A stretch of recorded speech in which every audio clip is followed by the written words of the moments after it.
The crowd is good, Okay. except in Chennai right now. We are It's officially raining. recording. Okay. Is Brenda here with us to begin? Not as of now. Okay. Um, then we wait. Oh, Auntie's okay? I'm just going to yield to you and Chris and Sayani and ask you to hold the space. Okay. Yeah. Let's wait a couple more minutes for Brenda. She.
How are you guys doing this morning?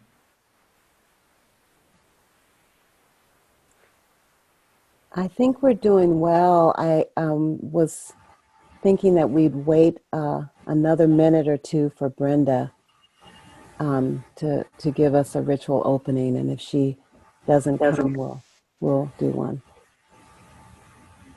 But I really like hers.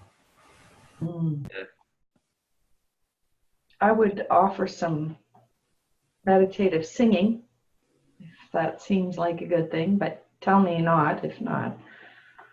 That would be great. Let's just give it another minute, and we can hold space and silence. And then if she's not here in a minute, we'll... Who was that made that offer? Fran. Okay, Fran, thank you. Silence is always good. Well, not always, but we don't get enough of it.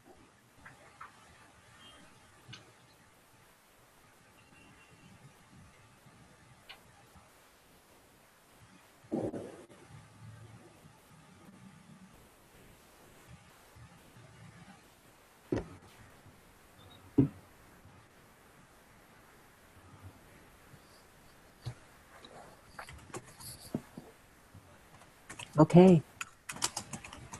I think that's good. So, Fran?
I'd invite you to make noises too, like or sing notes or whatever you want to do in a meditative mind, staying with your body.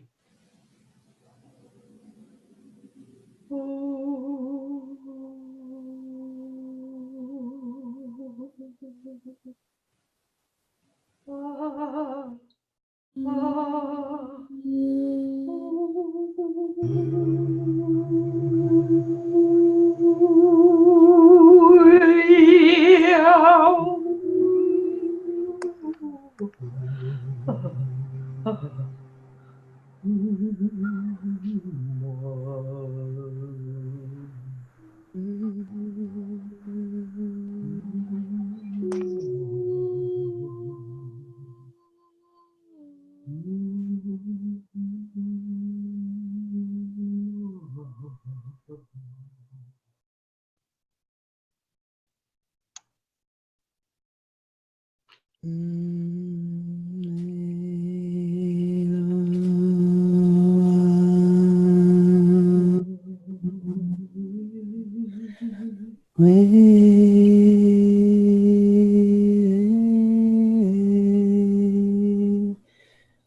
you, Fran.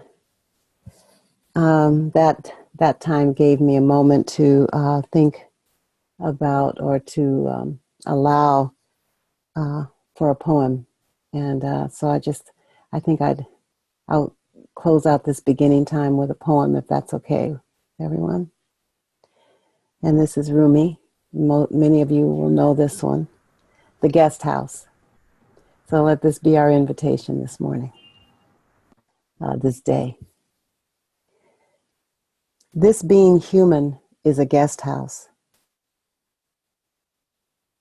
This being human is a guest house.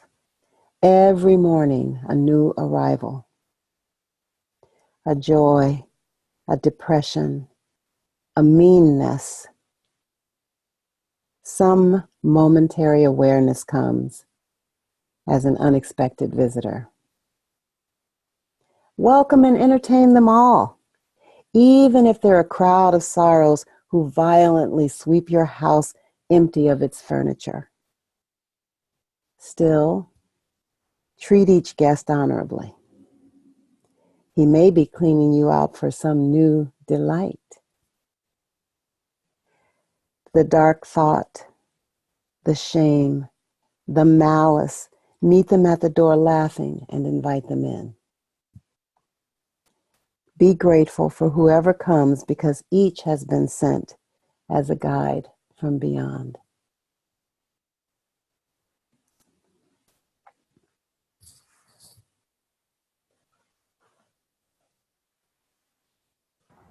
Thank you, Auntie Soke. Thank you, Bayo. Thank you, everyone.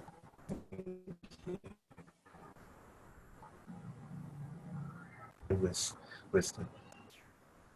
And since I'm still permitted to be here by the conspiracy of technologies around me, I just want to invite Sayani and Chris to hold space for us to meet each other and talk with each other.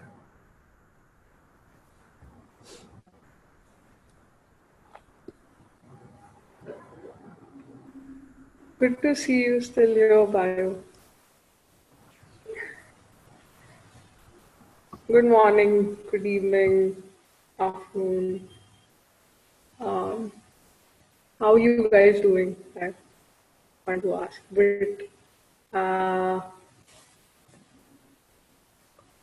But apart from right now, there's a question that I have, which is, why do you dream of yesterday night Can you remember that? You remember it? Is it significant to you? Would you like to share it?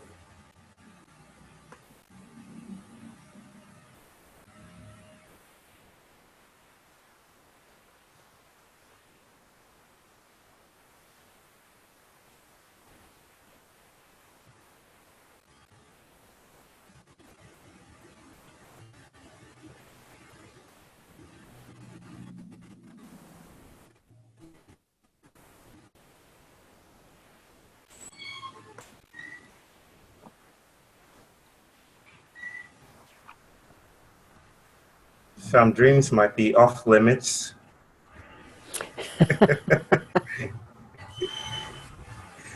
But this is a safe place. So you self-select and be responsible for how you show up here. But it's okay. We'll hold space with you. I can say I'm right in the thick of menopause, and so I get hot flashes and all the things you hear about. And one of them is insomnia. I have insomnia anyway. I have had it all my life.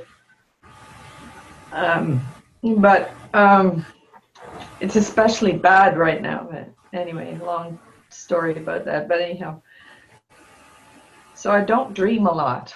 And it's weird. I don't remember my dreams because there isn't enough sleep anyway. And so I go into deep sleep and I think the cycles are all screwed up. So that's my sharing, that I don't dream much, or I don't recall my dreams in the way I used to. I've had extraordinarily vivid dreams in my life, but my sharing is that I long to dream, and now I'm not dreaming. So. Mm-hmm.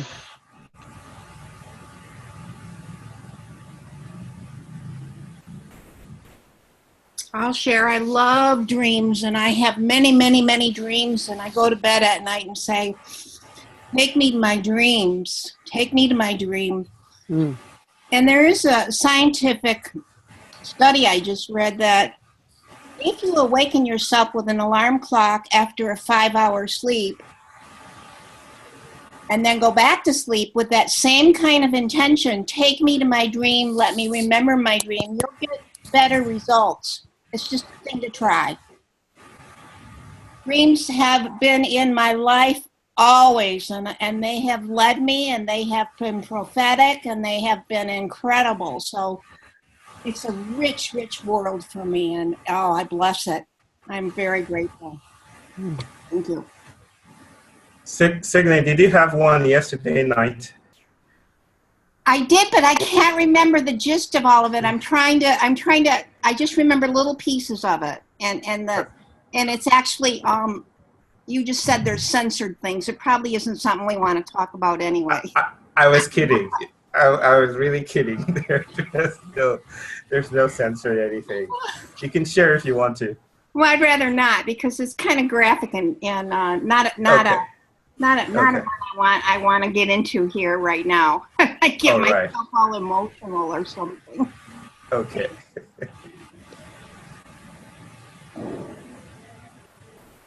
I have one dream I think is appropriate to share. It's okay.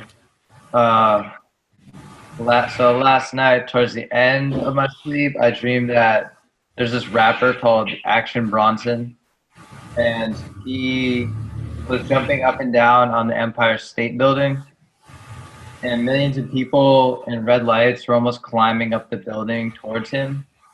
And then 2 fans came up behind him on top of the building, but were then escorted out by this really handsome, fit security guard who just laughed at them kind of arrogantly.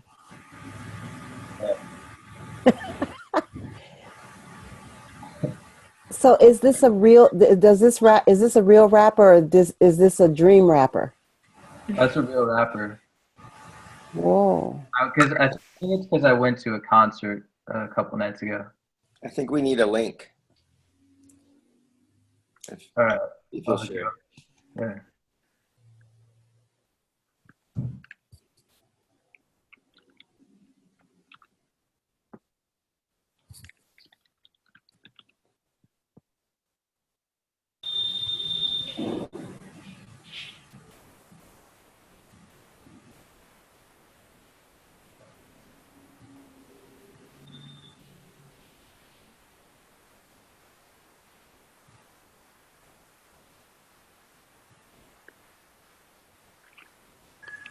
Space is still open?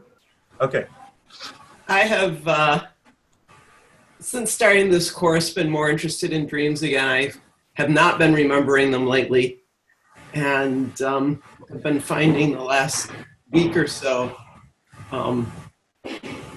as I know I need to get into the grief of my ancestors. And what I find coming up in my dreams is more and more terror. So that last night I did not want to go to sleep because I did not want to face my dreams. I am also in the same place as Fran, and insomnia is often an issue, and sleep and difficulties. But I think in my childhood I taught myself to wake up when I started having a nightmare. When I got scared, I would wake up rather than go there. So I've been waking up frequently in the middle of terror. And it's been an interesting practice in feeling that terror and recognizing what I need to work through.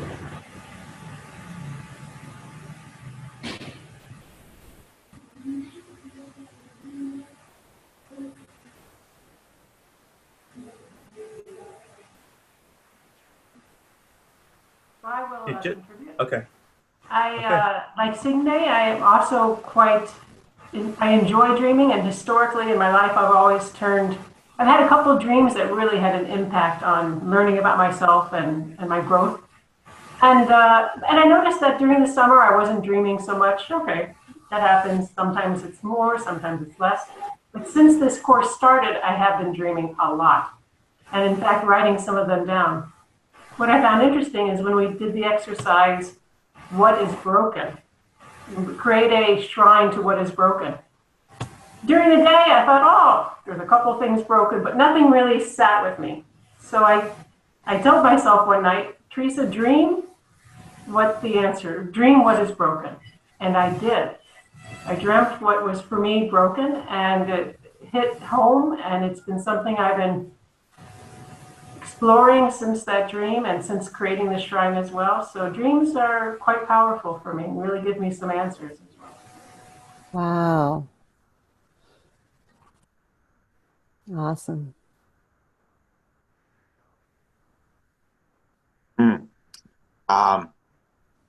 I have a dream journal.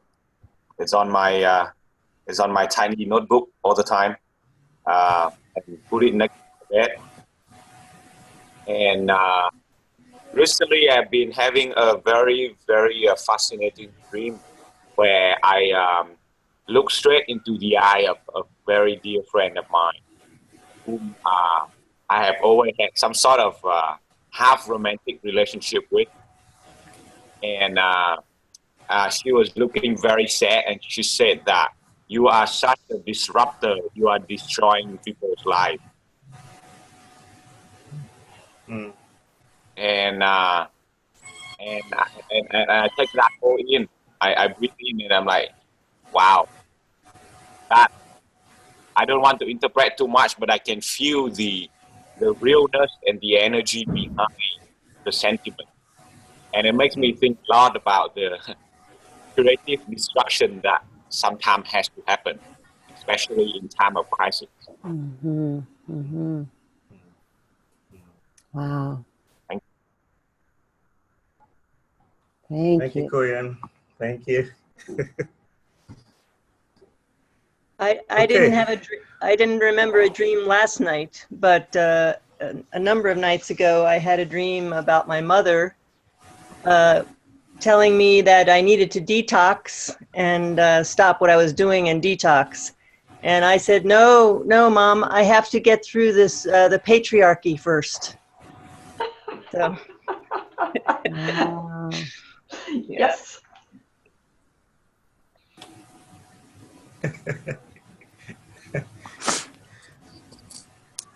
Wonderful.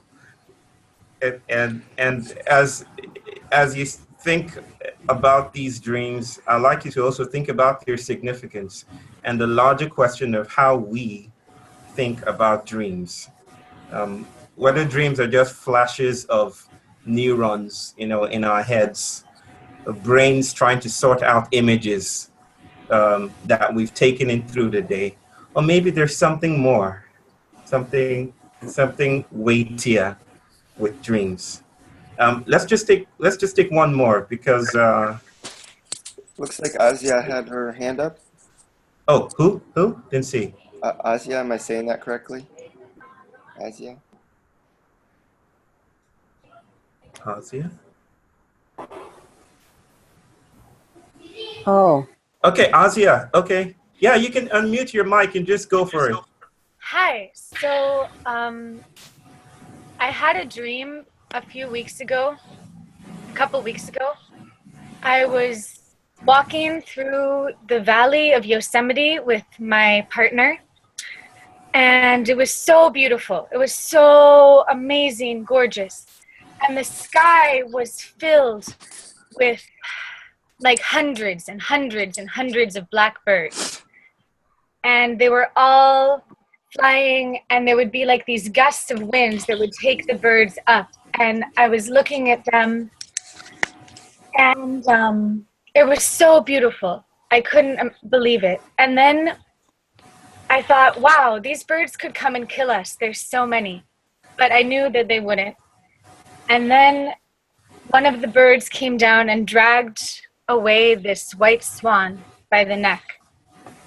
And, you know, I woke up from this dream so peaceful. It wasn't like a scary feeling at all. But I've been meditating a lot with it because I'm kind of obsessive about my dreams and my dream practice. And my first thought when I woke up was this feeling of like, like what if we, instead of imagining this one white God in the sky, this one big white dude in the sky, it was like lots and lots of small people everywhere, like all of these little nature spirits of all different colors, yeah? And so this was my thought when I woke up of like, wow, it's all of these nature spirits. It's not just this one big white dude in the sky. And they come and they took the swan down. But then as I kept working with the dream, I was like, no, there's something more than that. Like, it's scary. And one of my teachers said, like, oh, maybe the blackbirds are the depression that I'm working with right now. And the white swan is something of like what I'm trying to become. And I was like, no, I don't like that. That's like, that's racist. That's colonized. Like, I don't like this like black-white idea of what's going on in the psyche. And how do we actually decolonize the psyche when that stuff is so, so deeply ingrained? And then I had this thought, and it's from this course too, of like, oh, it's the same thing. Like those two interpretations aren't any different, but like the blackbirds being the depression in the kind of normative white industrialized culture, it's like we just push all that stuff away. But then in these modes of being and thinking that we've been talking, it's like, no, you embrace that. And so all of those blackbirds of depression are those nature spirits too. And they're the depression. And I don't know. And my friend and I are working on a film based on this dream right now. And so it's like the film is showing me what's up. But yeah, I felt called to share that, and very open to any thoughts or help because it's really working me, this dream. So, yeah, thank you. Thank you, sister. Thank you. thank you, everybody. Just before, I would like to make space for Auntie Soke to really hold this space together with Chris and Suyani and all of us. I also want to acknowledge Tita. Tita is here with us today. I'm always happy when she shows up. Tita, could you just wave? You're smiling. Thank you. So glad to see you here.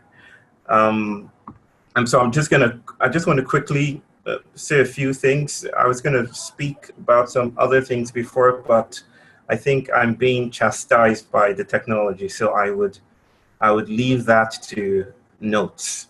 And say a few things to open up the space even further. So there's and I'd like us to hold this idea of dreams, and especially what they could mean, or how they're framed, or how we think about dreams as material, as significant to what we're doing here. It's part of this whole redescription of our place in the world, and those things we've taken for granted, like dreams, or as Auntie Soke opened us up with, negative feelings. How do we reconfigure them in light of what we see ourselves becoming, or we see, or in light of the fact that we now see ourselves as part of the world? What do we understand as having changed as a result? So I just want to share something with you very briefly. Chris, I think I can share my screen. Right? I think I can still do that. Yeah, I think okay. So. Yeah. Okay, I'm just, so before I share it, it's, in 2009, there was this professor, Ras Subramanian, actually from Chennai here. He works in Oregon State University, and he's a chemistry professor. He accidentally discovered with his graduate student, Andrew Smith, he discovered a new color blue, an entirely different color altogether. I'll just show you what that color looks like here. Tell me if you guys see it. Yep. If you see it, just wave your hands in the air. Hopefully like you just don't care. This is, I don't even know how to pronounce it. It's pronounced yin min, something like that. It's yttrium, indium, manganese oxide, basically.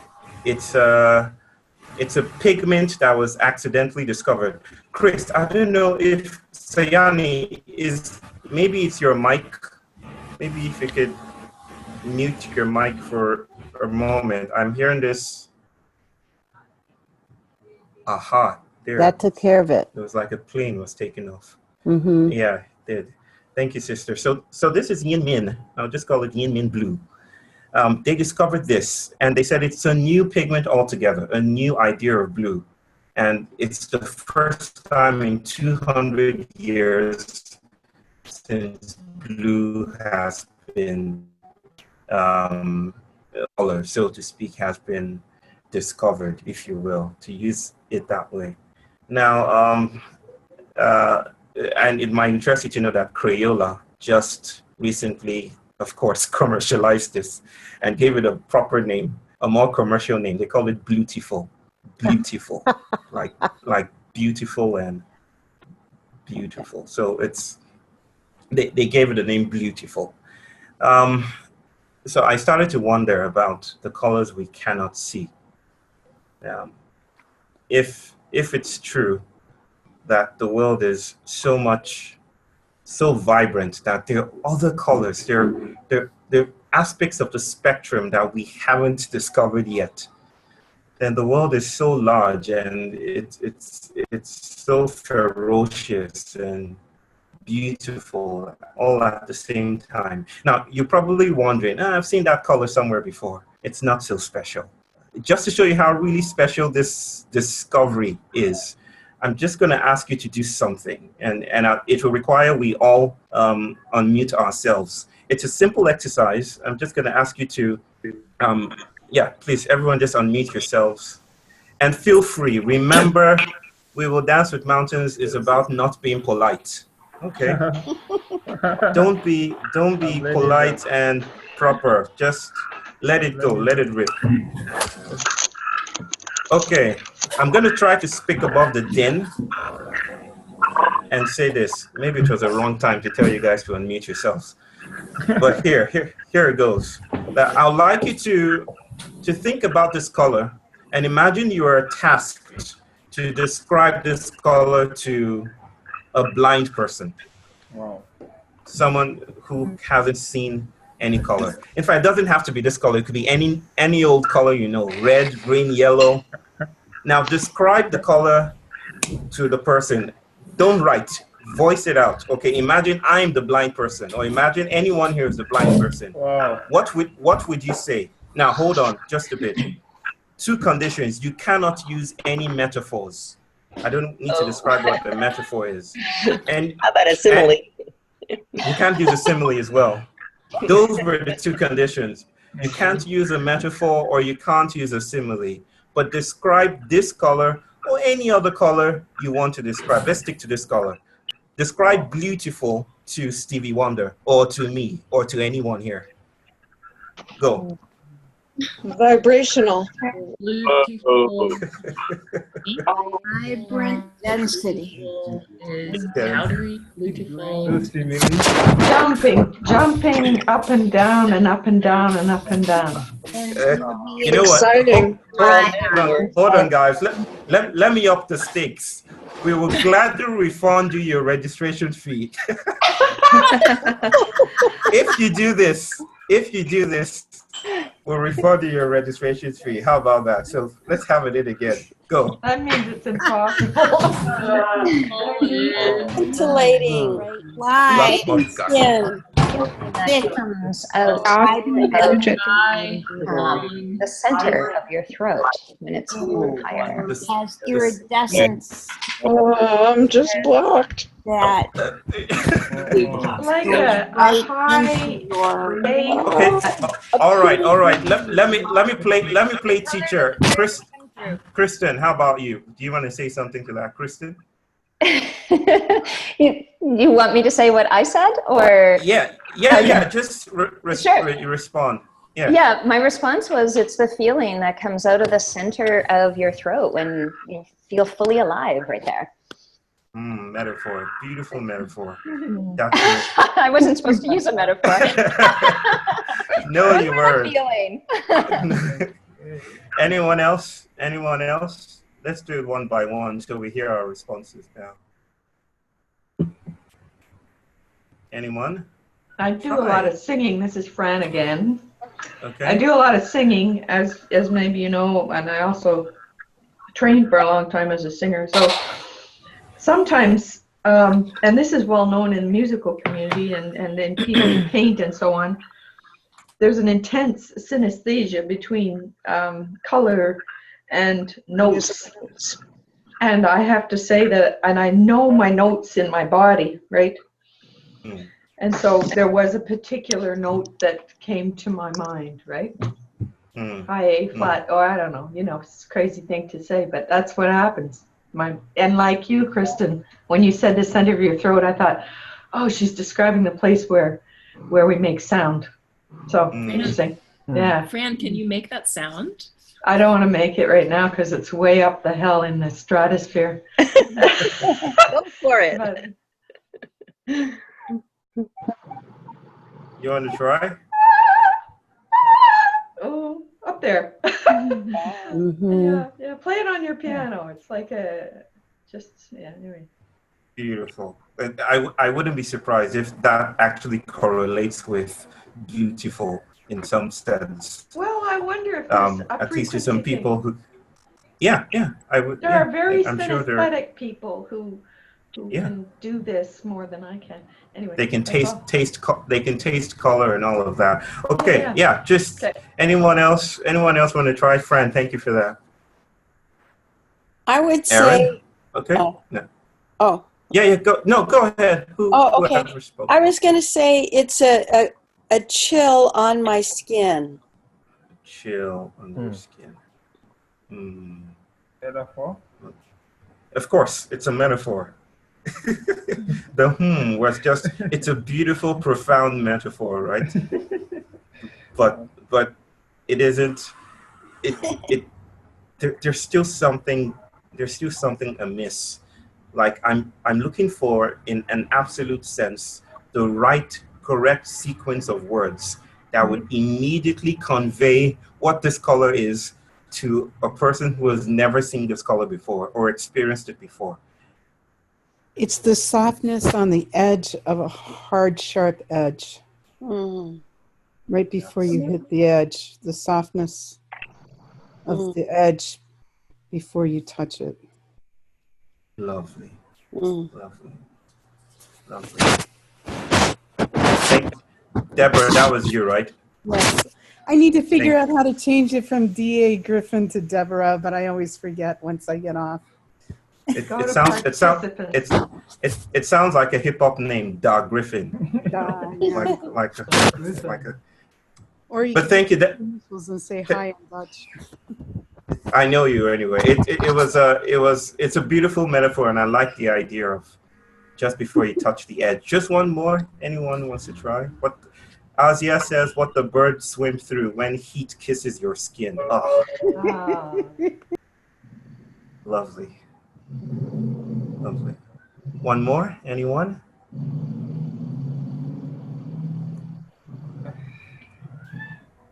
Anyone? Three adjectives: cool, bubbly, wonderful. Thanks, Evan. Thank you. It is a cool color. Blue is supposedly the coolest color, but even that is just as far as metaphors go. It's still a metaphor. And so let's end the exercise in despair, knowing that knowing that we'll never get our fees back. Well, no.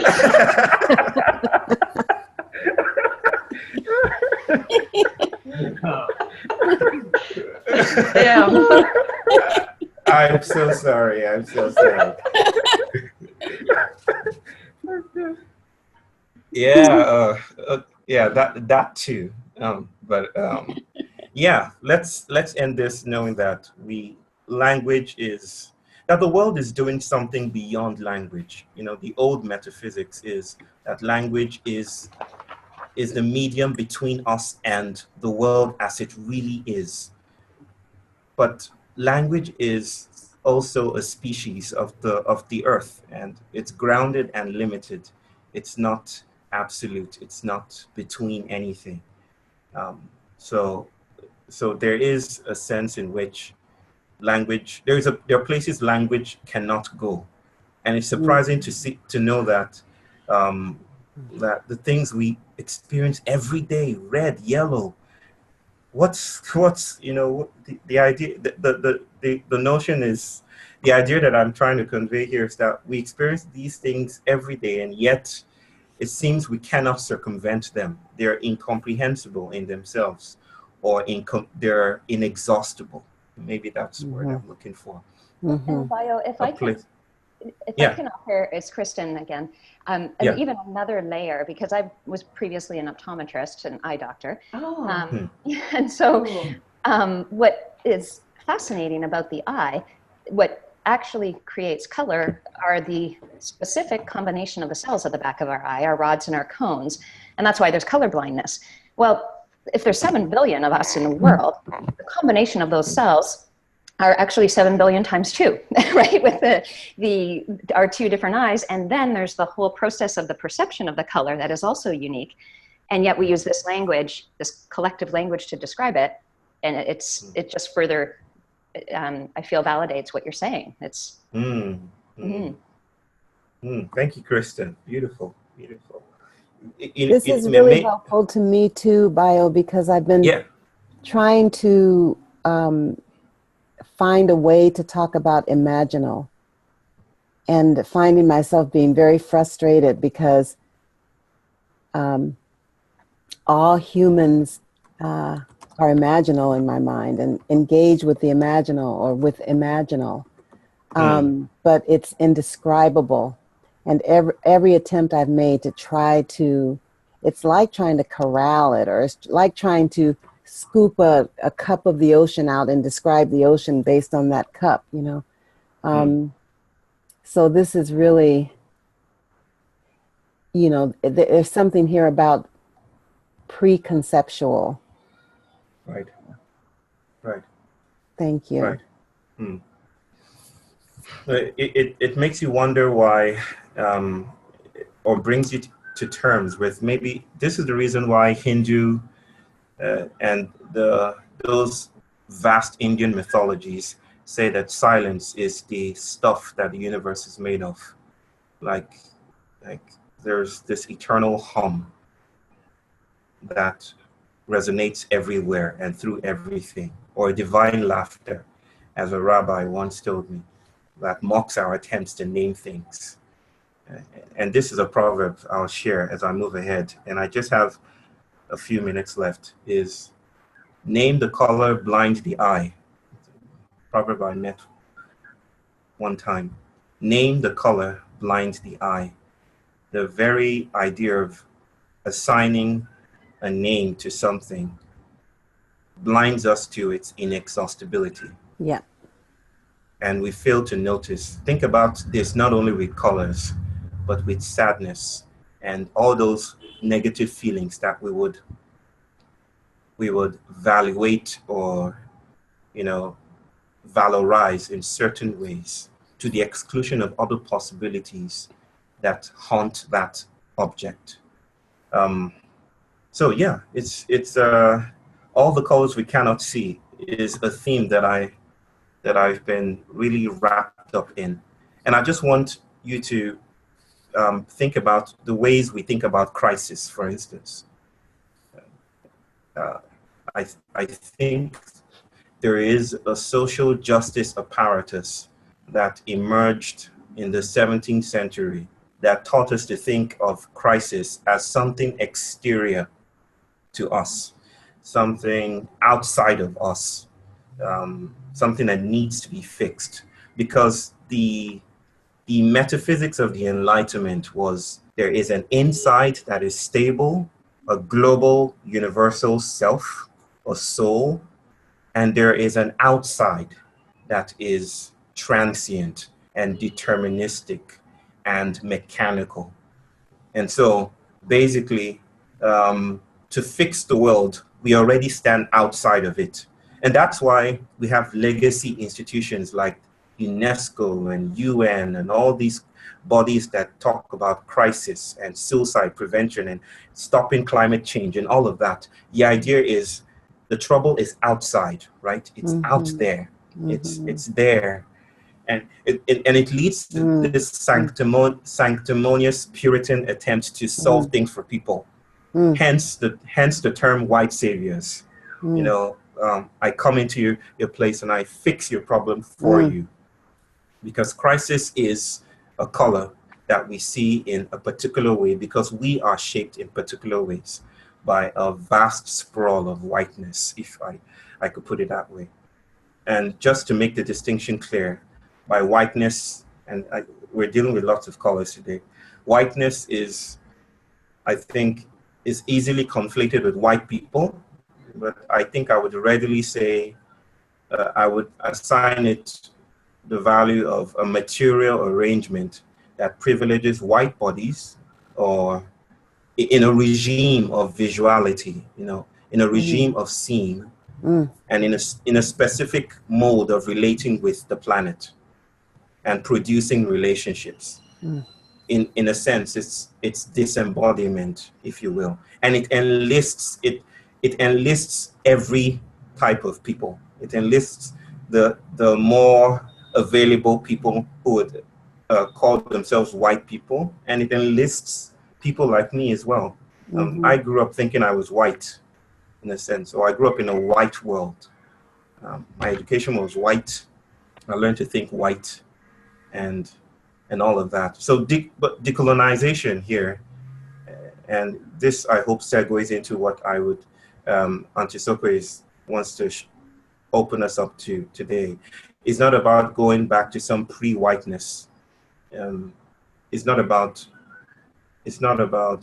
noticing. It's not about finding some discrete indigeneity or a final sense of belonging. It's more about touching ourselves and noticing the bodies that are already here and already part of our making. It's about noticing the conditions that make us, right? It's about noticing new colors and seeing the world anew as if for the first time. So the crisis that we are mountains, the crisis we're called to deal with is not an exterior crisis. It's the crisis of how our bodies are shaped already. It's the crisis of how we show up in the world. It's the crisis of what haunts us. It's the idea that every form is a crisis. Every body, every kind of body, a political body, biological bodies, social bodies, economic bodies are a crisis because they exclude some things from happening. They exclude colors like beautiful. And they make other colors noticed and other colors, invisible. So I just want to invite us to shut our eyes for a moment, just to close our eyes just for a few moments, and I'll ask you the question, what you see. Is that a mere darkness? Is it strewn with red light? Are there flashes, constellation of sparks as you close your eyes? Or is there something else happening right there? Is it an empty void? Or is it a promising monstrosity of new possibilities we are not even in touch with? Are there words we don't know how to use yet that are becoming prominent as we emerge, as we become with each other? How are we losing shape? And how is that influencing what we see or what we fail to notice? What if crisis is the ghostly? What is rendered ghostly and meaningless and invisible and insignificant? Not what is exterior, but the very stuff we're made of. And what are we called to do? And how are we called to sit with this crisis, to hold rituals for this crisis, to acknowledge that in naming a color, we exclude other colors from mattering.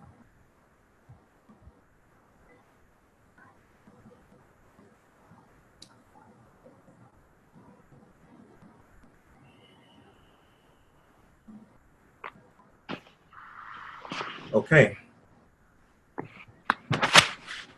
You can open your eyes if you're still closing your eyes.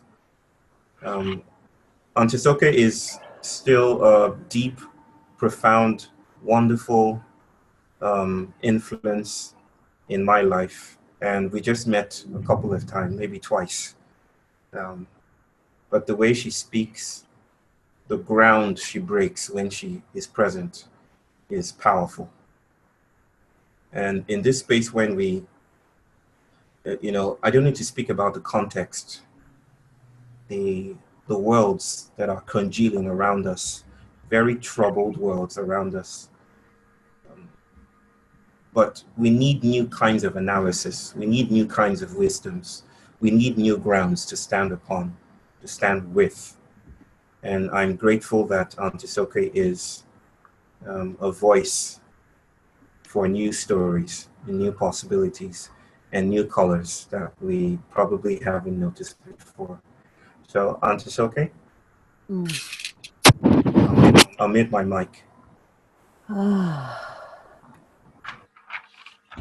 Let me just invite everybody to take a few breaths.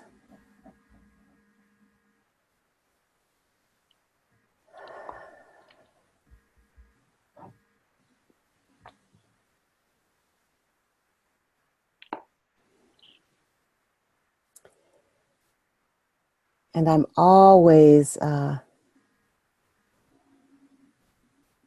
humbled and not in a bad way at all by Bayo's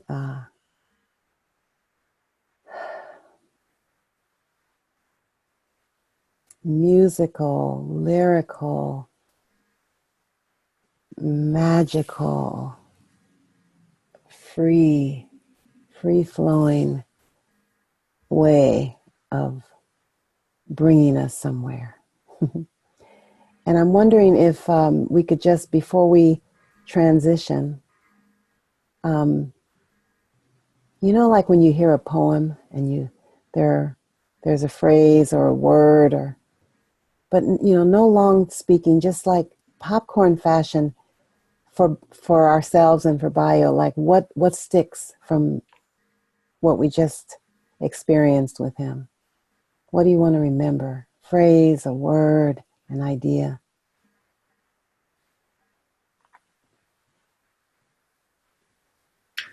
Promising monstrosity of possibilities.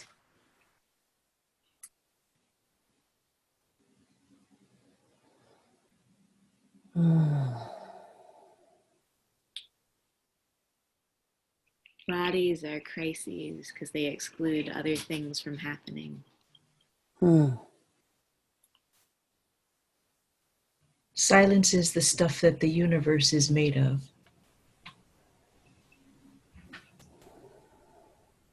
Noticing new colors.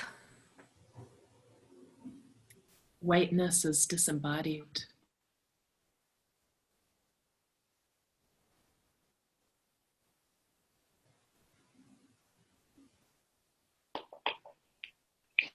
The institutional projections blind us to the spectrum of happenings and colors.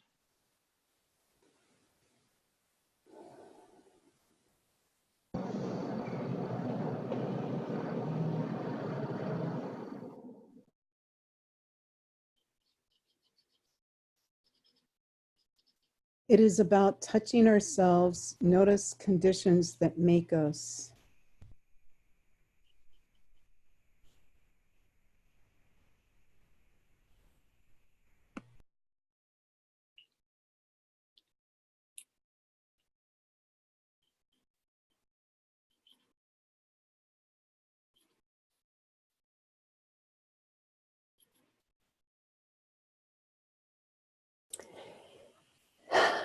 Thank you. Thank you, everyone. Thank you, Bio.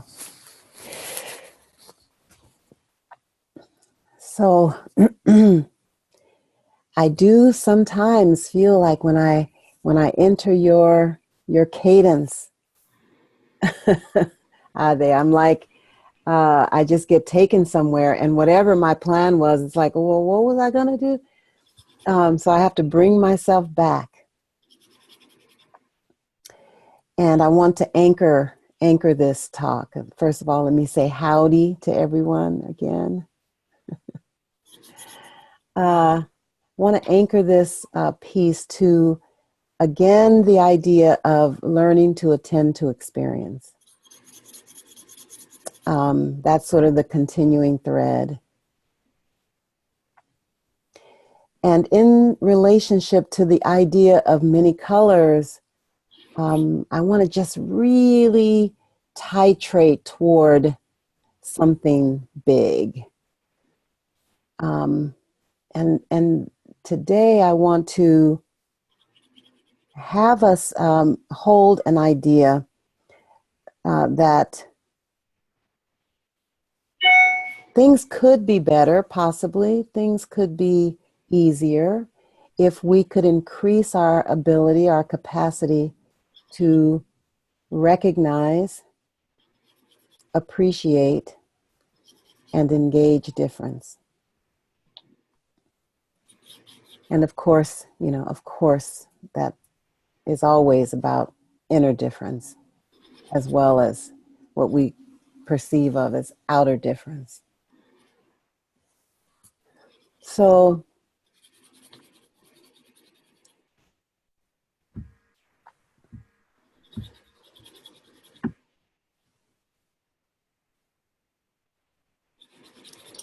in that vein, I would like for each of us to think about a way in which, and we're going to do some journaling, to think about a way in which something about you finds it difficult to be at home in the world.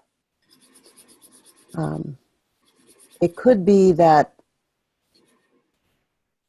it's just a style, your way of walking or talking or making sense of things. It could be some experience you've had that in one circle is acceptable and another circle is not.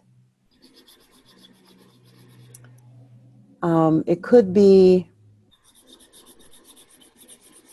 a difference that we, in one of those big categories of race, class, gender, etc. But the idea here is to have everybody be able to find a place where they walk with less ease in the world or in some part of your world. And I'll try to seed the field with a story.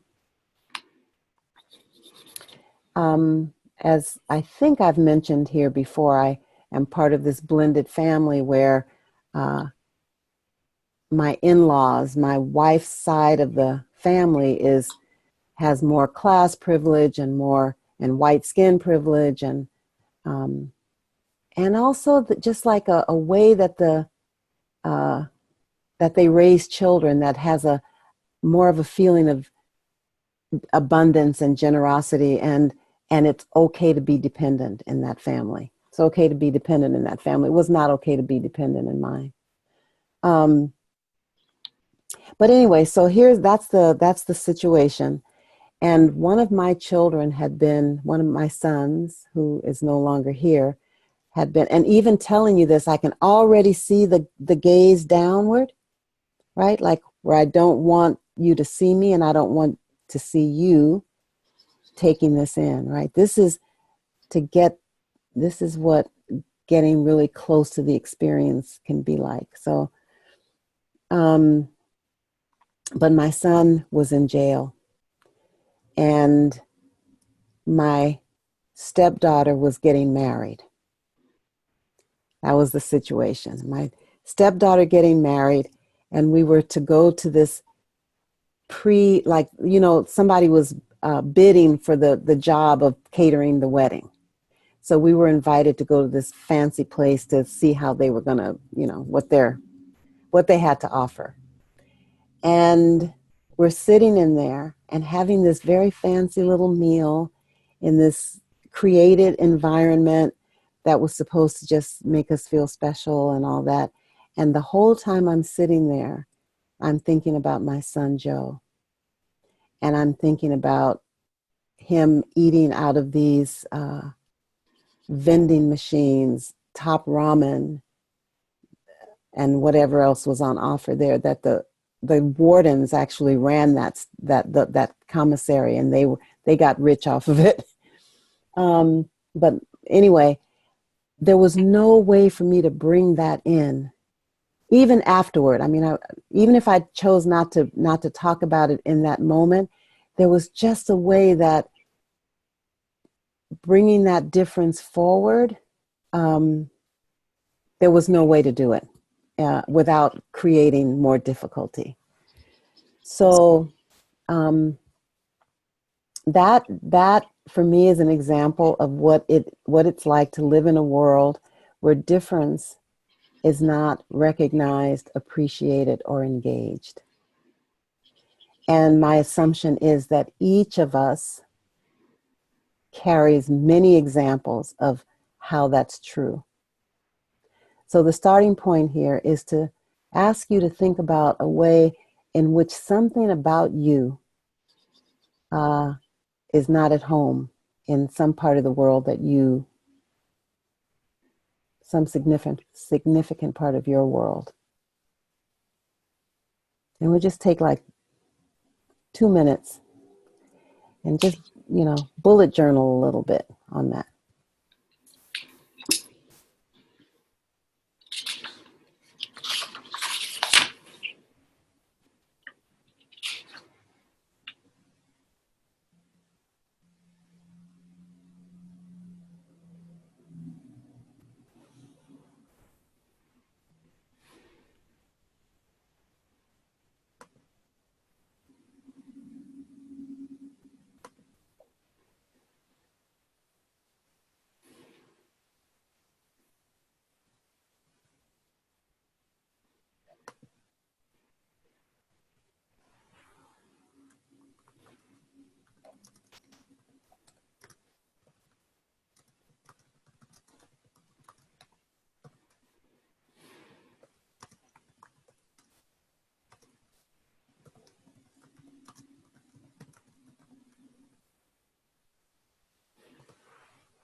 Okay. So, if we can share, just hear from 3 or 4 people, you know, in a very, just as much as you can, summarize what you came up with. Yeah.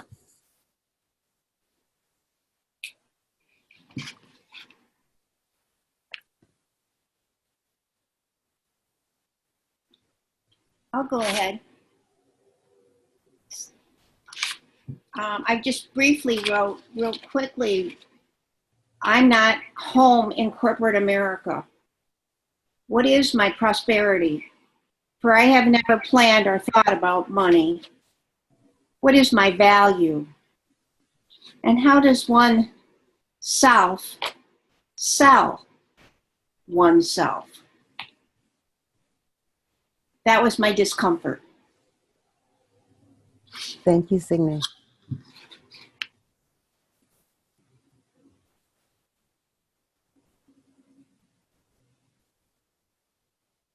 I could say I'm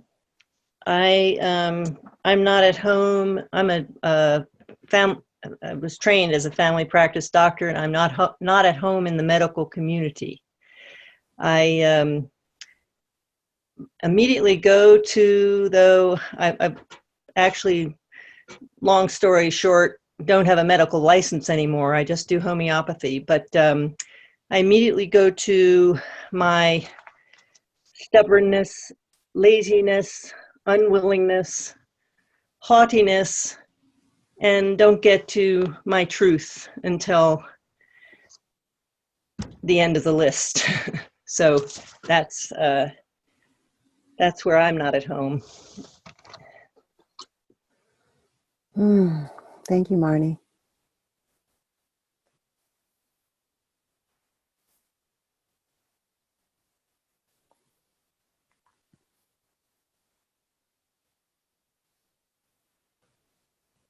I have been labeled by many as an optimist, and I think that it makes people jump to me being naive and unrealistic, and I believe that sometimes I am those things too.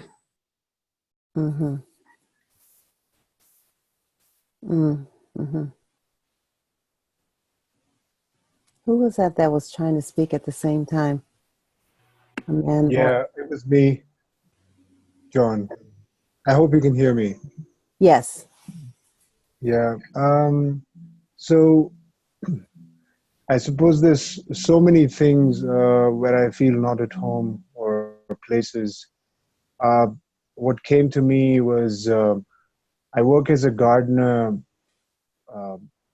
many of the days, so it's difficult for me to have, you know, it feels good to have soil on my clothes and all of that, and then it's difficult for me to step out and go to the nearest town, you know, just like that, because I feel totally out of place with soil on me.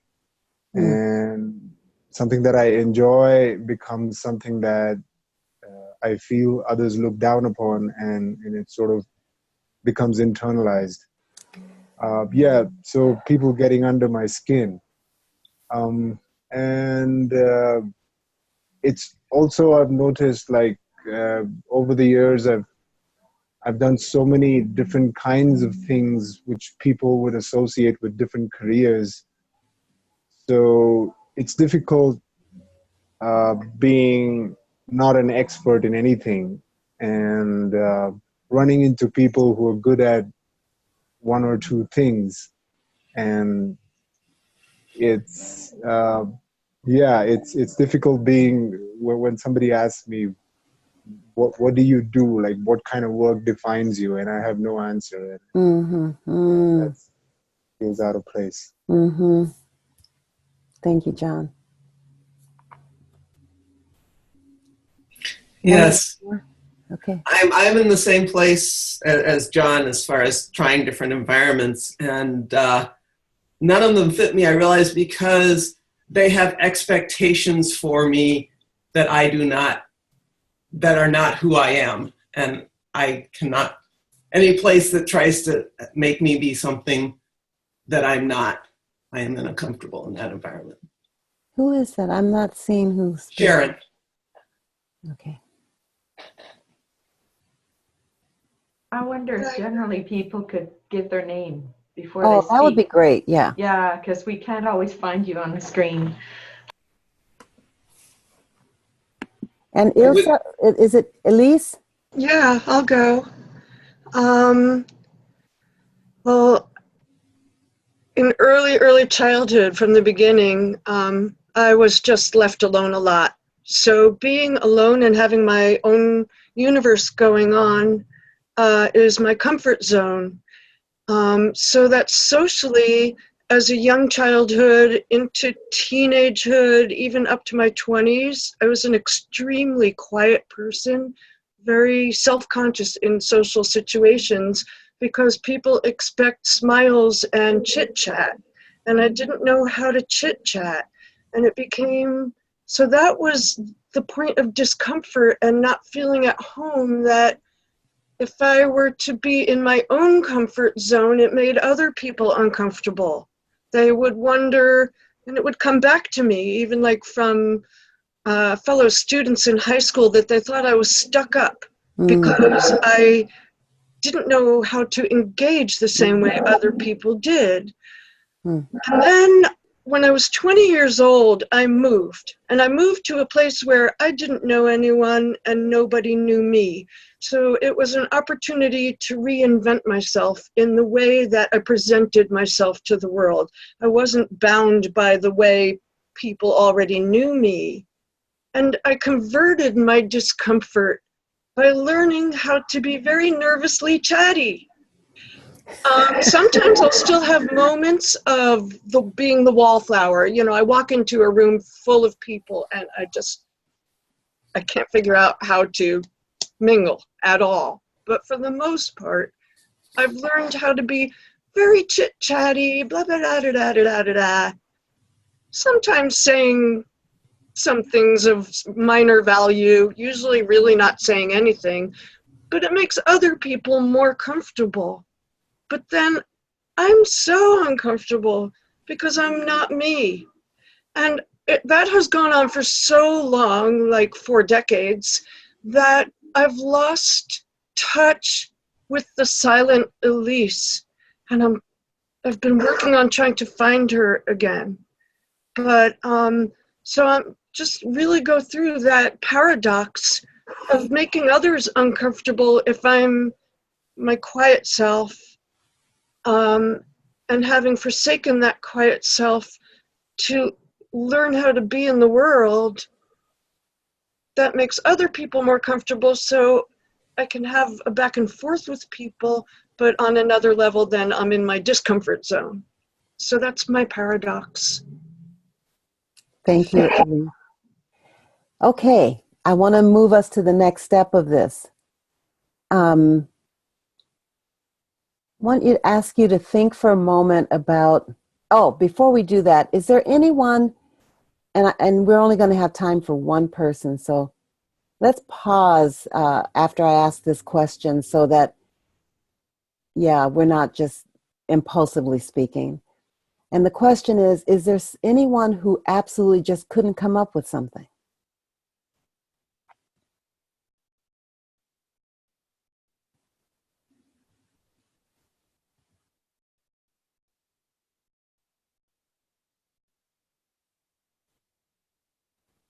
Okay. All right, so let's move on. And the next question is, how is this difficulty, this challenge, how is it a source of strength? How is it a resource? How is it something that, how is it a good thing? How is it good for you? And just take a couple of minutes journaling on that.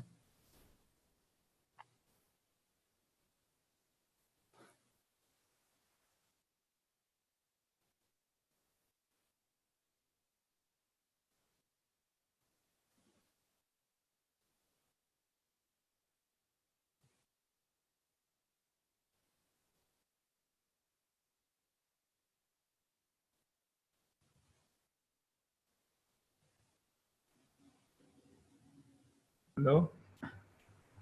This is Nee. This Nee speaking. Okay. How is a good thing? I would say actually it brought me here, so it's a good thing. It's well, I actually find it difficult to figure something out, but when Elise was speaking the other time, I resonated very much with what she was saying, everything, including the length of time. So the strength I have, a friend said something to me many years ago.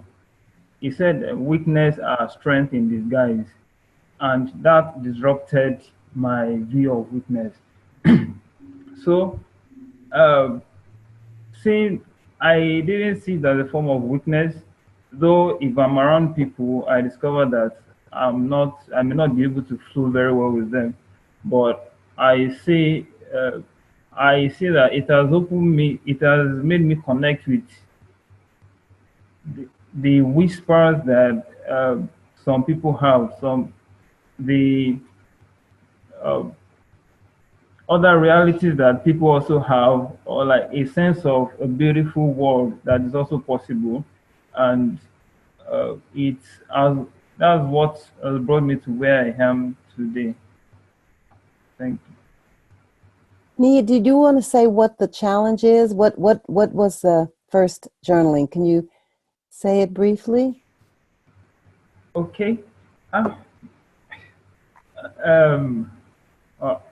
don't know how to describe the challenge. I can remember when I was young, I think before the age of 10, I was given a peanut and I saw a chicken. I saw a chicken in that where I used to live then, animals roam around. I saw a chicken. So I felt some sense of compassion and I give the chicken out of my peanut. And my dad rebuked me and I was like, hey, come on, don't do that. It's for you, it's not for the chicken. So I couldn't I felt some part of me was being choked. And there are diverse experiences like that too. I remember one day we were in the farm and a mosquito was biting me. So instead of I now waved the mosquito away. My elder brother was like, instead of you to kill it, you are waving it away. It's I found it I didn't know how to describe it, but I found it difficult to relate with the world in the way that I see it, and also I see things in many layers, and when people just make some decisions, it doesn't look like the best to me. And then when I profile some solutions, some people just feel that I'm delusional and things don't work that way. So it's kind of very difficult for me to make me relate with the world. It's from the writings of people like Bio that make me reconcile that, wow, so there are people that uh, there are people that see things like this, and there is also a greater possibility beyond what I've seen and the way I see things. Mm-hmm. Thank you. Thank you. Thank you.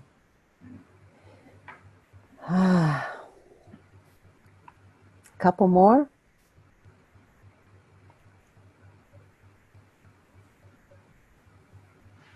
Well, you know me, I can't stop talking. So that challenge makes up my world. I take for granted there are thousands of rooms and realities, and I live sometimes in one room and sometimes in the corridor. I don't live in a room that has a hierarchy that makes sense to me. There is no hierarchy that makes sense to me. But I think it gives me a unique position, and so it is a resource. It is the world I live in. Mm-hmm. Thank you, Fran. I was going to say about prosperity and not knowing my prosperity, it is opening me up to understanding giving and receiving in a different way. and it's opening and enriching my life in different ways by recognizing what is my prosperity, and thereby looking at corporate America, our communities, and prosperity for our community. It's opening up new avenues and thought, and for me.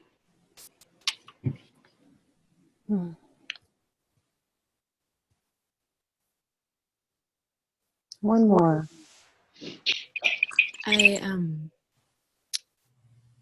I often really find myself drawn to the edges of spaces.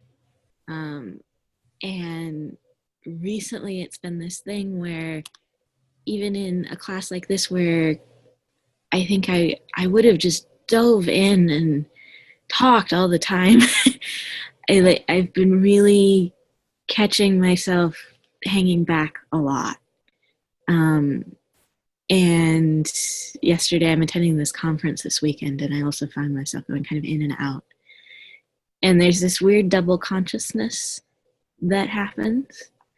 And I realize I'm staying a lot closer to myself and my stillness.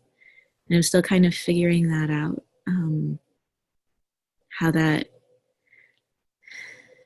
because it still feels a little bit like hiding.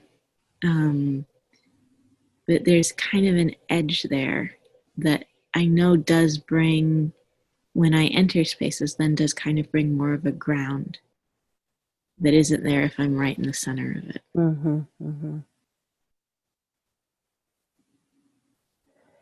Okay, I want to pause here and give you a little bit of an overview about where we're going.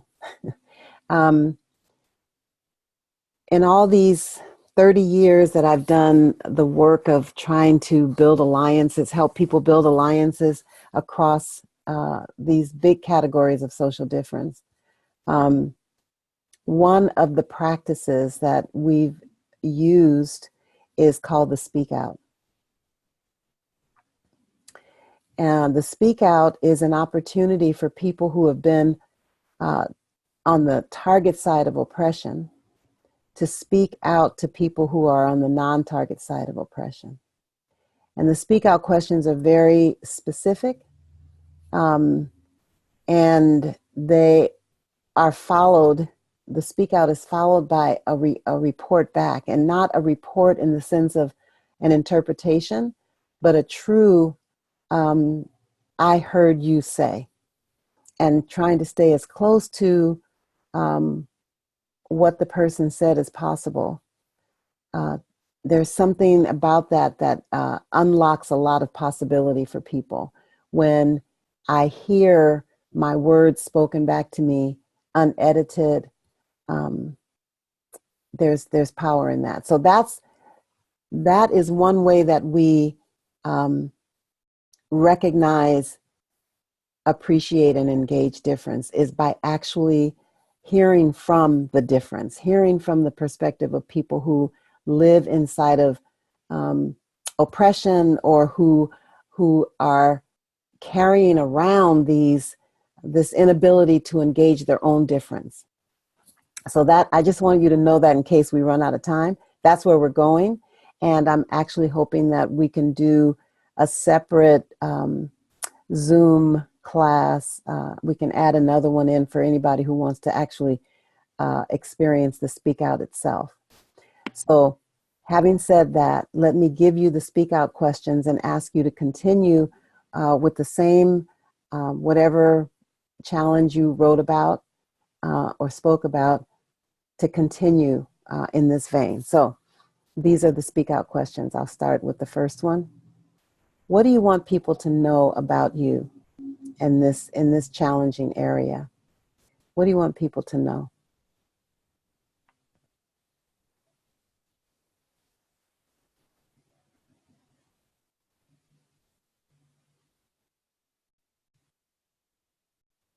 And in the case where it's a bigger issue of social injustice, you might say what you want people to know, not only about you, but about other people in your group, like about the experience of being a member of your group. What's it like?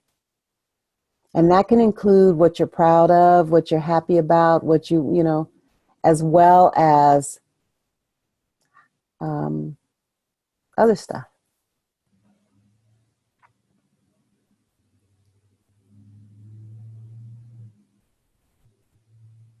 The second question is, what do you never want to hear, see, or have happen again to you or other people who share this difference with you?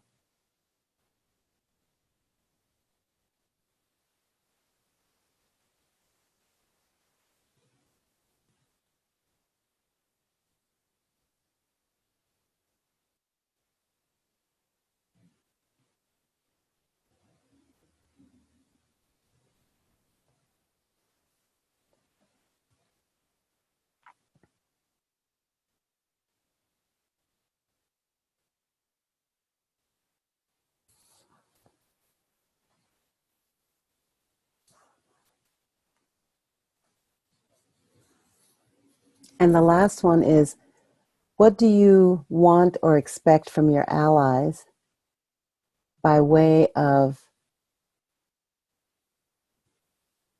either helping to end the oppression or to support you in bringing your difference forward?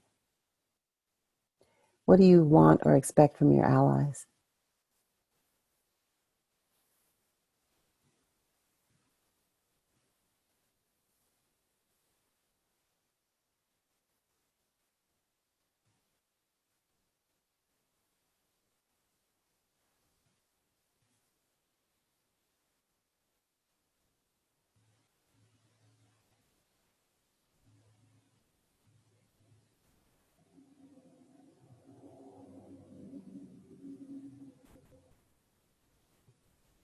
Now, I hadn't thought about this before, but what if you decided to, maybe get someone in mind that you want to do this process with? Someone who doesn't share this difference with you, possibly, or maybe it's someone who does, but someone where the level of safety is good enough for you to feel like you can engage this process with them.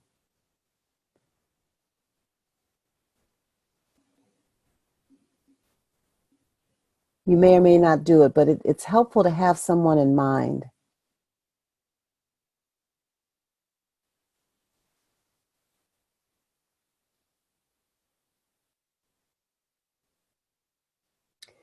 And then the last piece, which is not part of the speak out, that I would invite you to do is to ask yourself and do some journaling about how has this challenge, how have I become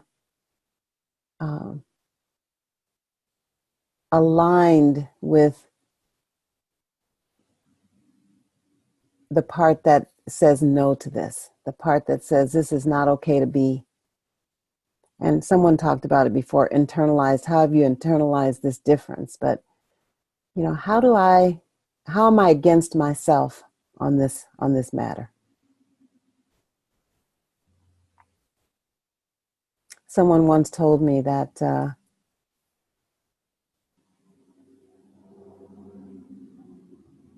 there's always, in my case, an argument going on inside between, at least two different aspects of any issue that I'm facing or any question.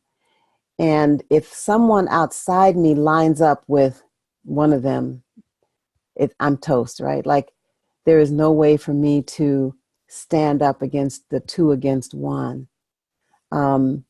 So there's one who's against me inside. And I want to invite you to make contact with that part that has aligned against you. I don't know if that's clear. Does that make sense?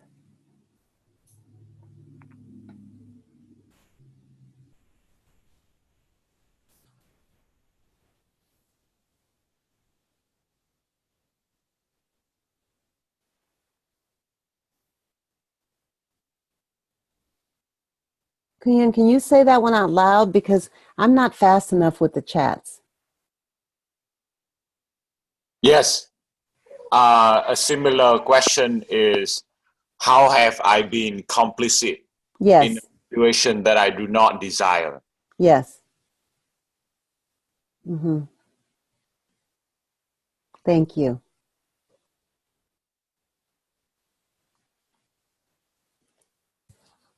And so, Christopher Sayani, how much time are we supposed to leave? Well, I think it would be good to leave, if we want a little time for people to respond and have some open space before our closing, we should probably quit in about 15 minutes. Okay, great. Thank you. That's perfect. So, always, I'm asking, how are you affected? And it's always an invitation to drop down from the pure intellectual place to the heart place, to the embodied, sensual self. How are you affected by this process so far? And just even the whole class up till now.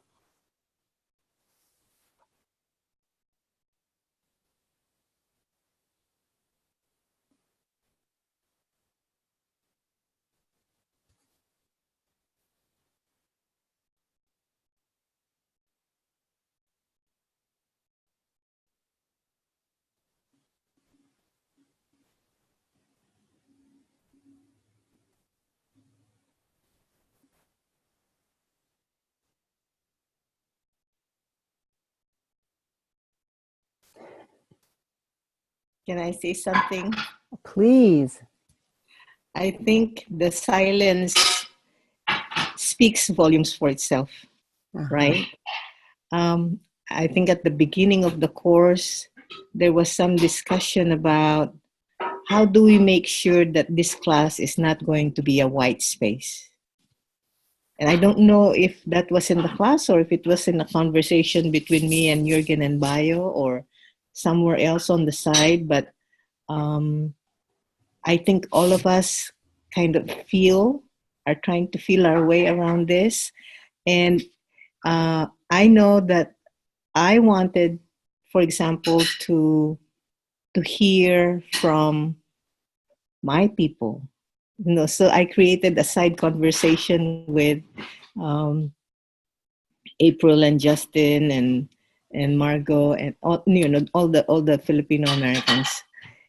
Because I wanted to check in with them to see how everyone was feeling. And that doesn't mean though, and I think that was a good space for us to just get together and just talk about how we're feeling. But also then the challenge was then how do we interrupt white spaces?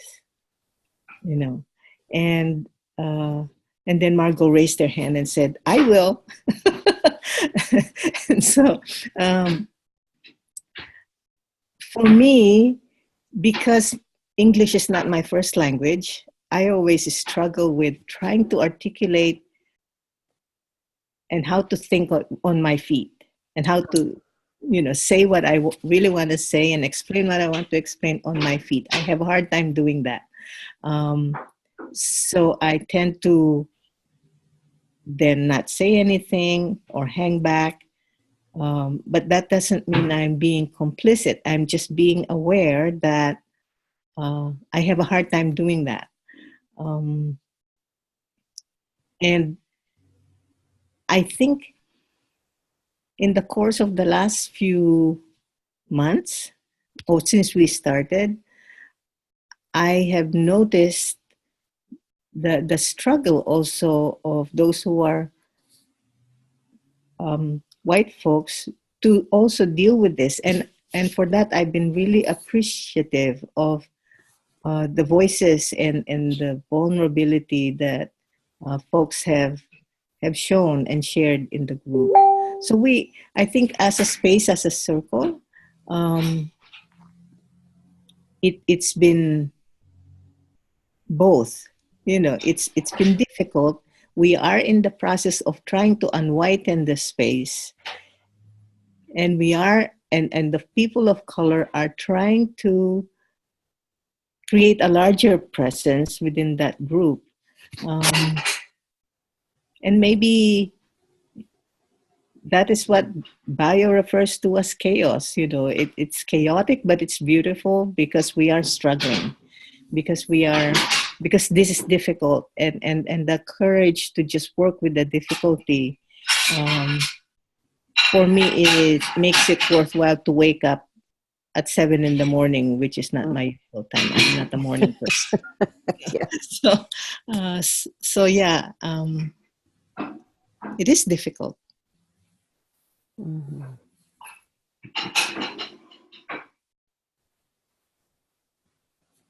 Thank you, Lenny.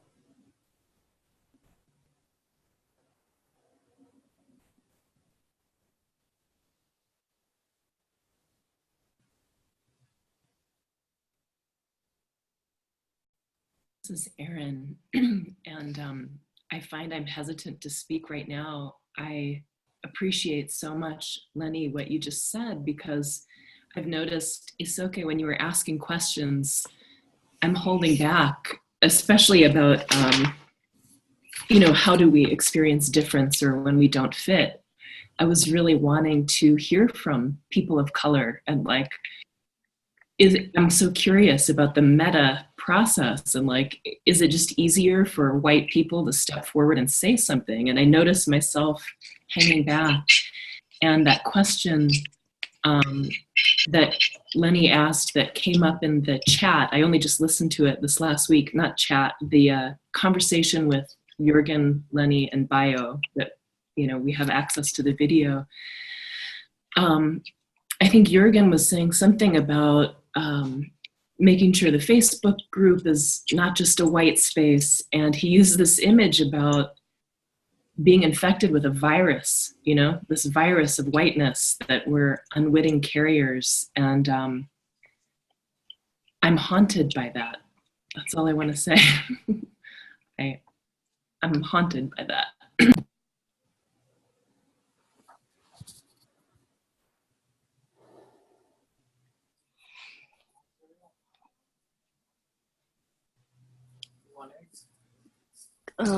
Good morning. This is Lang Lang. Can Hi, folks hear me? Yes. Hi. It's a true honor and a privilege to be able to wake up at 7 in the morning and listen to this and be part of this. And much too, what Manang Lenny spoke to is this space for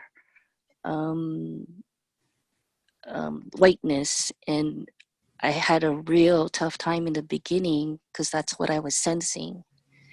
And thanks, Manang Lenny, for having me speak out now. But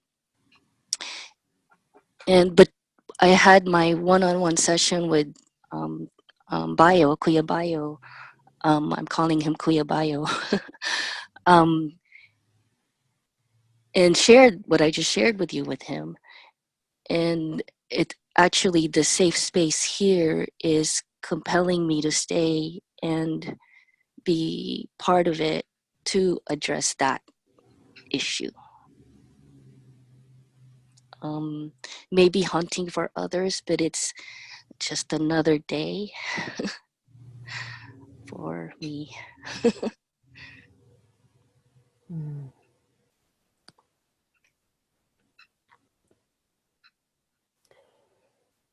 So I wonder, thank you, Lang Lang. I wonder if we could somehow create another opportunity for a speak out that would be a person of color speak out. I don't know the logistics, what it would take. It could be a scheduling nightmare. I don't know, but I would be very, very happy to facilitate it. And I think, you know, in my effort to try to get everyone to find the place where you know the power of having others listen to you, like, we're just like, because everybody needs to speak out. Lots of them. Everybody needs lots of speak outs because we haven't been heard sufficiently, regardless of privilege, really, because even in our privilege, we aren't heard.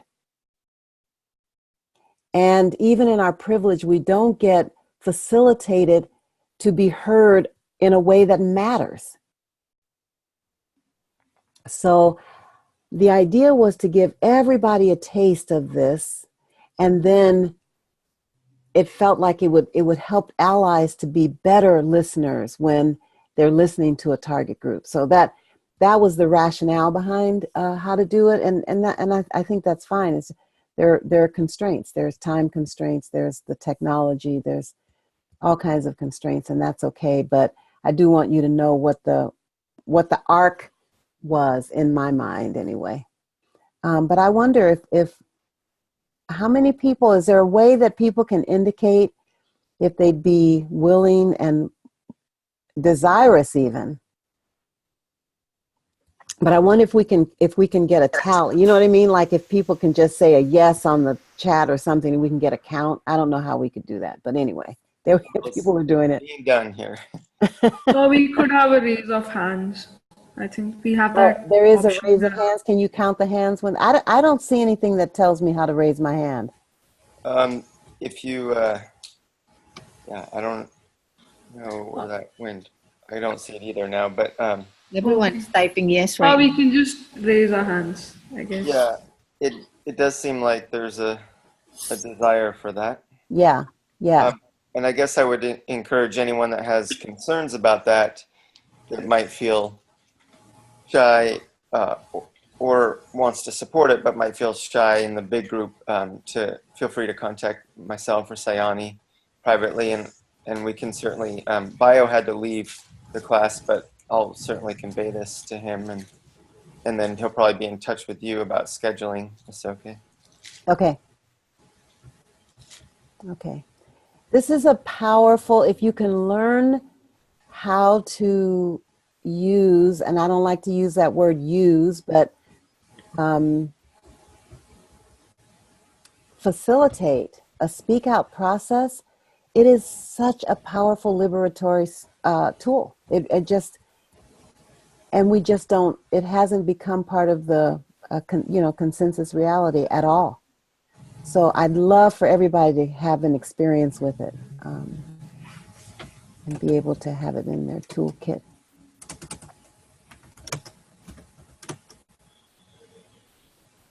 Okay, so Christopher, I guess, I don't know, we can talk offline, or somehow we'll figure out how to help it happen. Yeah, we can do that, and maybe I'll start. Are you okay if I start with an email with you and Bio and Aaron? Yes. Somebody's saying how you get the raise the hand button. It appears when? Oh, yeah. Okay. How does it work? When you raise participant. I'm not seeing the participant button. Oh, it's in the participant thingy? At Oh, the I bottom. see. Oh, there it is.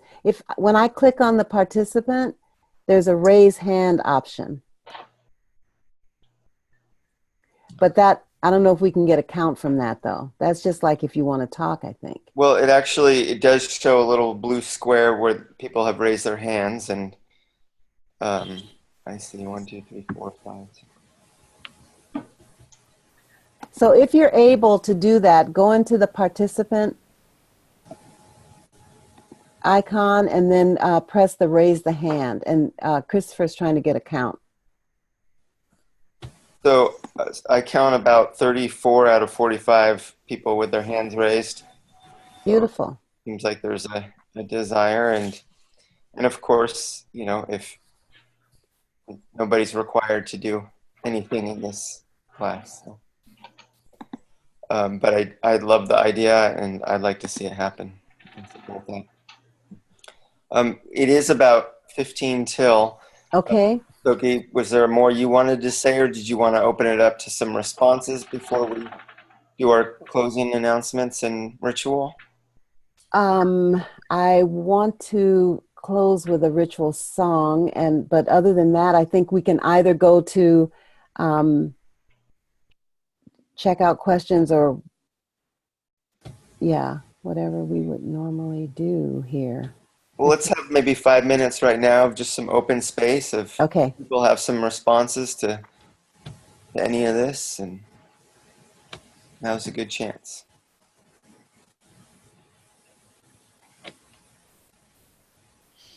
Hi. This is Lisa. Hi, Lisa. I can't see me, which is weird. All right. So this is the first time I've removed the cover off of my camera this morning. Maybe because I feel, and I know it's my responsibility, but I feel somewhat invisible in this space. And I'm not yet, I look at the calendar and think, gee, we're closer to finishing than when we began. And for some reason, I don't feel this is a safe space. I don't feel really free to say what I want. I don't necessarily feel heard, yet I have this longing for someone to respond if I post a comment. And when it's interesting, I'm just watching myself in this whole process, how I long for that response from people, yet I have functioned quite well as a loner and someone who actually probably doesn't need anybody. I could probably do fine. And I like solitude. I thrive in solitude. But recently, I have a lot of things going on too, like everyone else. But I've been very quiet and silent by choice. So I've appreciated some of the comments that I've heard this morning about people going more into themselves and being quiet and listening to themselves. And I actually enjoyed that space a lot. But I uncovered the camera because I wanted to thank Lenny for saying the things that I don't have the courage nor the articulation to say. It takes me a while to feel. This is interesting though. I am one who is a listener and observer, and I've developed a really, I trust my ability to discern energy very well. And I'm not sure why I don't feel like this is a safe space for me. I don't really want to, I'm not looking at any one of your faces thinking, that it's other than my own responsibility. But I'm kind of tired of taking my own responsibility and being the shape that doesn't fit in a room and having no one approach because I'm a different shape than everybody else. There's no curiosity. And for those shapes that don't look to me with curiosity, I also don't have any need for all the other shapes that are alike to come to me. So that's sort of where I'm at. I'm not sure how to be. Someone told me, a master that I was working with in energy training said, I'm like a turtle boat. The Korean turtle ships where no one's allowed to, you can't mount those because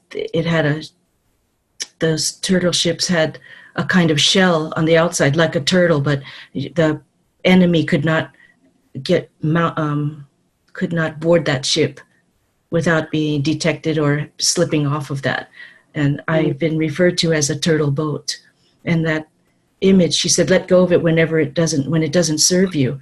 And I have to admit that I did not have that image of myself for a long time until I joined this group. And I feel again like a turtle boat. So I'm not sure. I'm just putting it out there. I'm not sure, how to evolve beyond that. I seem to be evolving back to it, and maybe going back is moving forward. I don't know. This is all very chaotic to me. But I know that we're always moving forward, but I need to be able to do something with it. So thank you for listening. It's the most I've spoken in a month. I probably will shut up for another 2 months now. Well, let's hope not. But it's Lisa, yeah? Yes, ma'am. So Lisa, you have just, you probably have no way of knowing what you've done right now. You probably cannot know how powerful and how significant and how important what you just did is. I don't know. Yeah. So what I'd like to do, I don't want to lose this moment. Basically, you just did a speak out, a tiny one. You could have done a way bigger one, but you just did a tiny speak out, and people are affected. And now this is one of those rare moments when I don't want anyone to talk about how they're affected, but rather to say what they heard. Are you Thank open you. to that?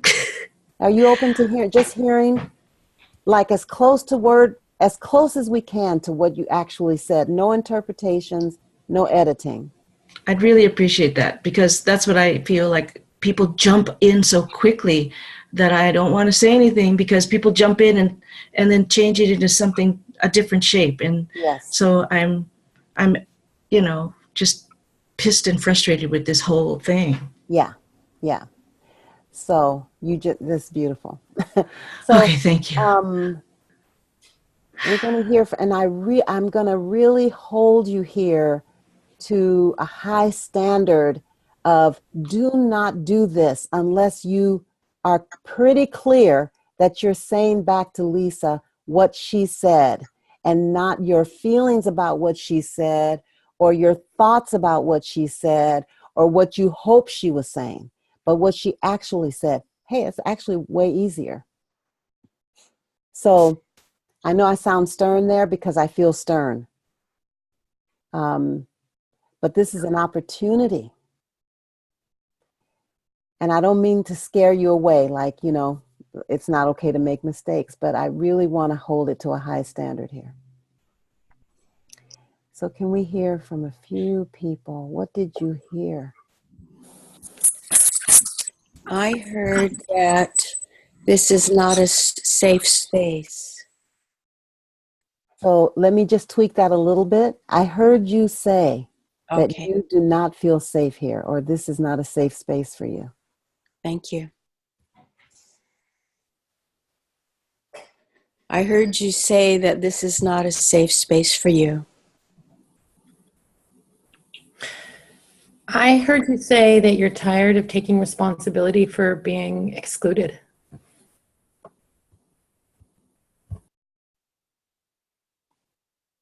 I heard you say that people who are a different shape don't have curiosity about your shape.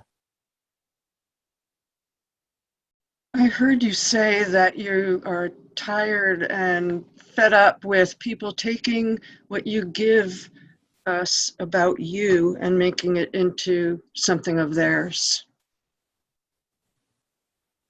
I heard you say that if someone doesn't have curiosity for you, then you're not going to have curiosity for them either. I heard you say people jump in too quickly.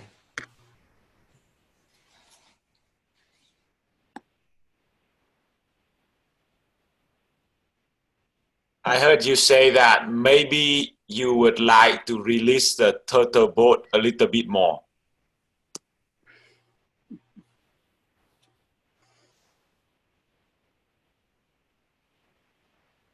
I heard you say that you were observing yourself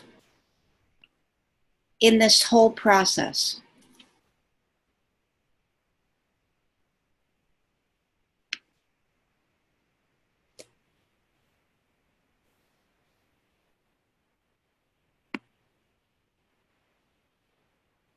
I heard you say that none of the individual faces made you feel unsafe, but that there was still a feeling of unsafety in this space.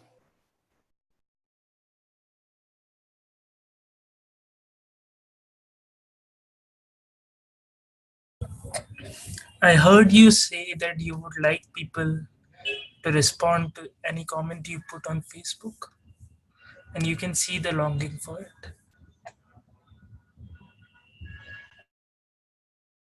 I heard you say that you covered your camera today because you felt invisible.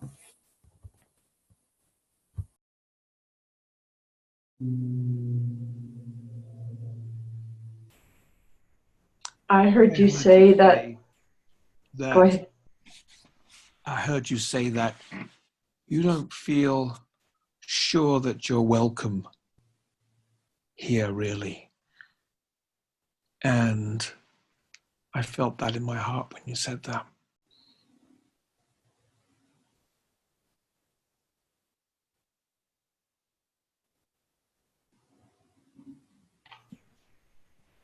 I heard you say, I'm sorry, go ahead. I heard you say that something like you're not sure if you've manufactured your fear or if the fear or your defense or if we've created it, and that my sense is that it's probably somewhere between. I heard you say that you're pissed and frustrated.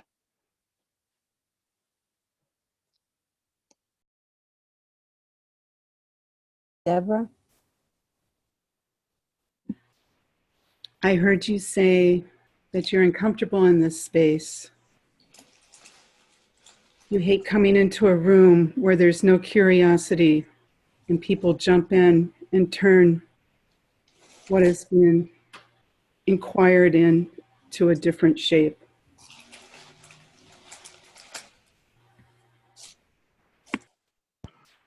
Okay, that's beautiful. Lisa, any corrections you want to make?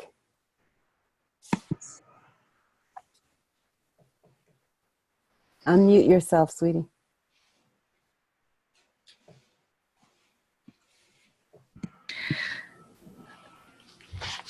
Yeah, I want to listen with an open heart. I did feel here some an interpretation that doesn't fit, but I feel like that's that person's prerogative.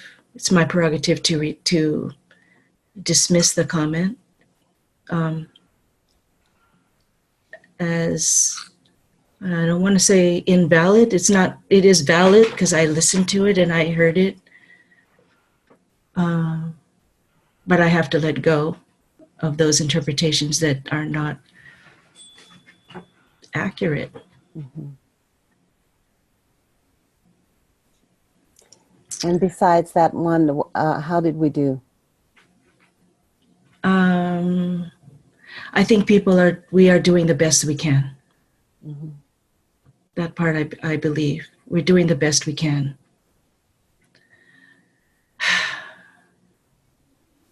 But I don't know. Sometimes, this world that we coexist in, some people have privilege and some people are used to exercising that privilege. And some people do not feel entitlement. And the ones who do have entitlement look at that gift as humility. But for us, I say us because there are people like me too, that this is not humility. This is something that this level of enlightenment is passing people by who think that they're so privileged and entitled. And I'm not willing to share that space because I feel appropriated. And that's what people do. They think, oh, it's really beautiful what you do, and then they take that. And I don't want to be around. I'm really being discerning about that right now. And I'm not talking about anyone in particular in this group because I don't really feel like I know any of you, not too many of you. And honestly, Lenny, creating a space where our voices were at least harmonious, or I don't know how to explain it, but there's a knowing about being in a space where all of a sudden, it becomes effortless. This is a lot of effort to be here. I'll tell you the truth. And some of it is great, I feel is worthy of my time, and other times I feel very angry and feel like, oh my goodness, this is so much effort. Mm-hmm. And why does everything have to be difficult? And it doesn't. So I'm wanting to go to those places where it's less difficult, less effortful, and we can get some shit done. Mm-hmm. And honestly, I'm an English teacher, and it's so sacrilegious for me to say that language is so fucking getting in the way. But I'm just so done.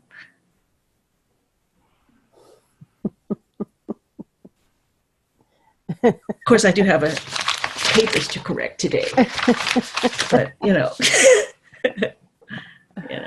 anyway. Thank you. Thank you.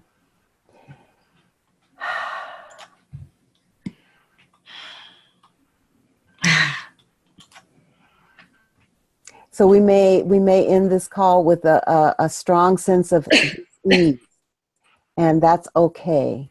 We're okay.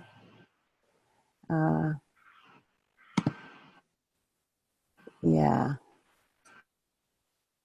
Thank you again, Lisa. I want to say thank you to everybody too for listening and unlocking my heart a little bit from your listening. I appreciate it. Mm-hmm. I do. Thank you. It's okay. I don't want to break the strand too much, and it seems like a really beautiful time to go into your closing song. I do just want to let people know that I'm going to post a link here on the side that that you should check perhaps sometime this week, that Aaron is going to update, that will show what time class starts for all the people that are changing clocks this week, and daylight, or not daylight savings, but in California we're putting our clocks an hour back, and some other time zones have changed, so we are making a chart that will show all the class start times for our next class. So here's the link, and just be sure to check that before next class. And that's the only announcement I think we have. How do people capture that link? Does it just disappear, or? We will post it on the Facebook as well, but you good. can cut and paste it to a document if you want, or save it in your browser. Okay. All right.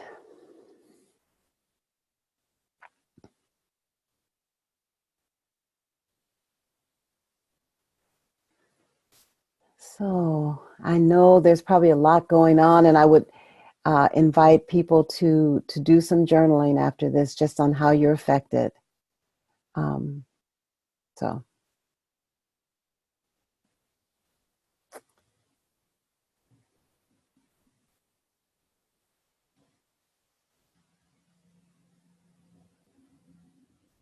I have competing thoughts here going on in my mind about closing.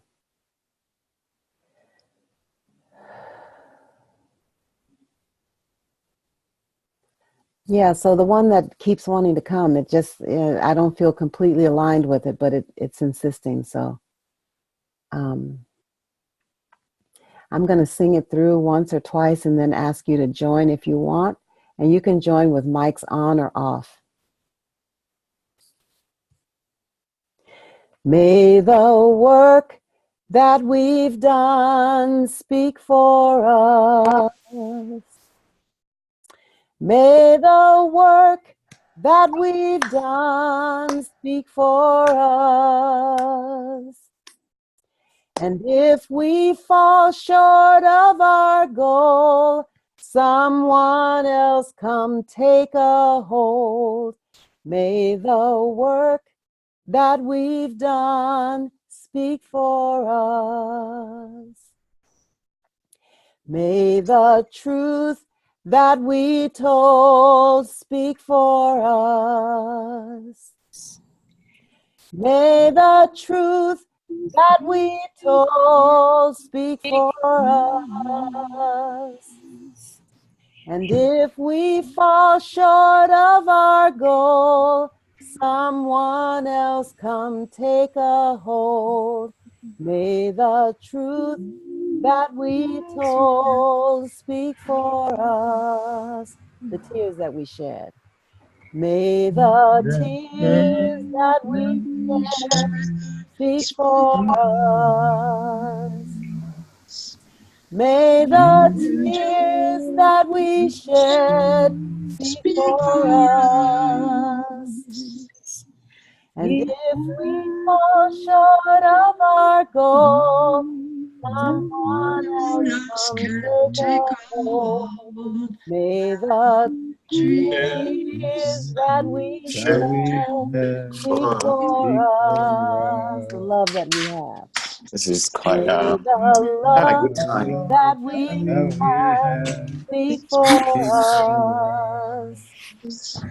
May the love that we have speak for us. And if we fall short of our goal, someone else come take a hold. May the love that we have speak for us. Thank you, everyone. Thank you, Suki. Thank you, everyone. Thanks, Lenny. Thank you. Thank you, Thanks, everyone. Aaron. Thank you, everyone. Thanks, everybody. Thanks, See you Sharon. dancers.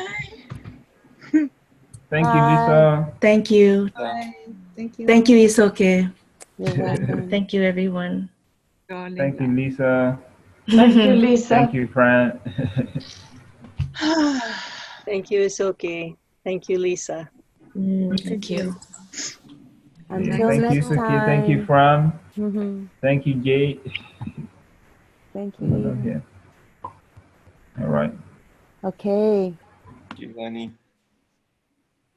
Thank you. See you later. Bye-bye.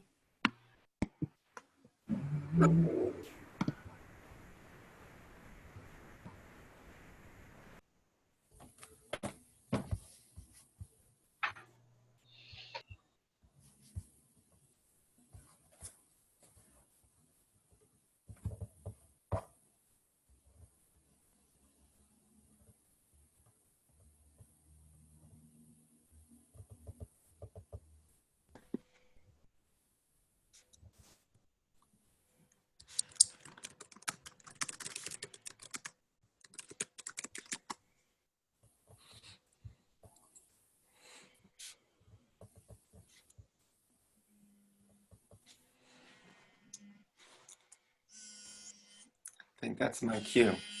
See you. Hello?